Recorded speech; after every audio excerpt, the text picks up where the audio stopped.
Selamat malam. Saya sekarang berada di Pasar Kramat, tepatnya di Desa Warugunung, Kecamatan Pajet, Mojokerto. Malam ini saya akan menyaksikan jagongan budaya dan belajar bahasa Jawa. Ini menarik sekali untuk kita nikmati, kita ikuti acara semacam ini.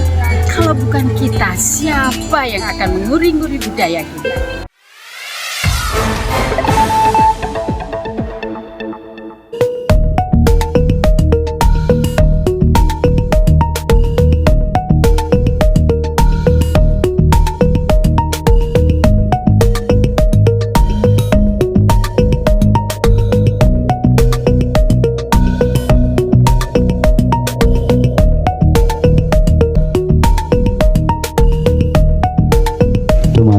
Bapak-bapak, ibu penggiat budaya yang kalau katresnani intinya mengatakan ada hubungannya Pak, kenapa Pasar Kramat ini mengadakan jagung budaya, ada hubungannya dengan nanti target kita sebelum 5 tahun itu kampung Jawa. Ternyata di berbagai diskusi ternyata Jawa itu bukan mistis, Jawa itu bukan goib, tapi sangat-sangat ilmiah. Contoh kecil saja, ini apa? Brambang. Sawan nih, sawan kayak Brambang. Paringi Brambang kali godhong dringu.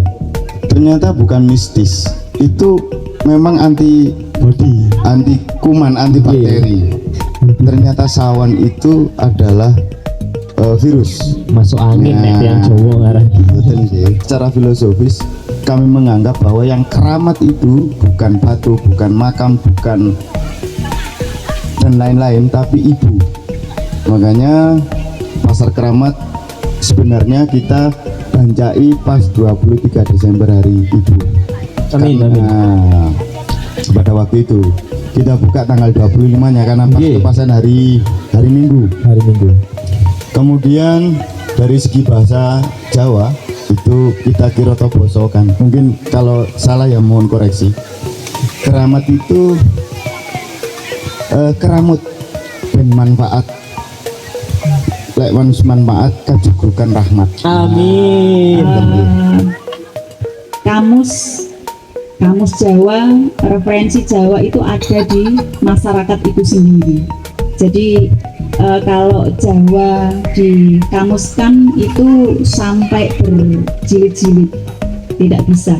Atau dibuatkan buku itu hanya sedikit cuplikan saja. Panjenengan sedaya itu masternya Jawa. Bangsa kita adalah bangsa yang besar, peradaban yang tinggi. Jadi peradaban tinggi itu bisa, atau indikatornya bisa dilihat dari begitu tingginya sastra. Sastra bisa dilihat dari aksara dan bahasanya, bahasa yang begitu banyak tingkatannya, aksara yang begitu indahnya. Kita flashback tentang sejarah perjalanan aksara di Jawa. Jadi, kita mengenal aksara dan huruf. Sebetulnya apa sih aksara atau huruf? Kalau saya membedakannya, kalau huruf itu tanda yang dipakai dalam aksara, terdiri dari abjad, itu konsonan atau huruf mati, dan alfabet itu vokal yang menggambarkan bunyi ujaran. Kemudian aksara adalah sistem penulisan suatu bahasa yang menggunakan simbol dan keseluruhan sistem tulisan. Jadi huruf itu berada dalam aksara. Kita juga mengenal angka itu bagian dari aksara. Tanda baca itu kita sebut aksara. Kaligrafi, grafiti, dan lain-lain. Aksara yang ada di Jawa. Untuk sekarang mungkin tidak masalah, kita yang kita terima dari sekolah itu ada Ono Coroko, Dodo Sowolo, Kodo Joyoyomo, Kodo Tomo, itu pelan-pelan nanti informasi saja. Ternyata jumlahnya bukan hanya 20. Ada aksara-aksara lain yang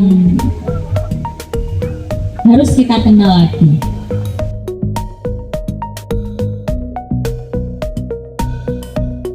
Saya nenek misalnya setiap gang masuk itu tidak hanya Latin saja, tetapi dengan di bawahnya Ada aksara Jawa. Jadi Bapak Ibu semuanya jangan lupa bahwa kita punya anak-anak, punya generasi muda yang hidup di zaman apa ya, 5.0 gitu, zaman yang serba modern seperti ini.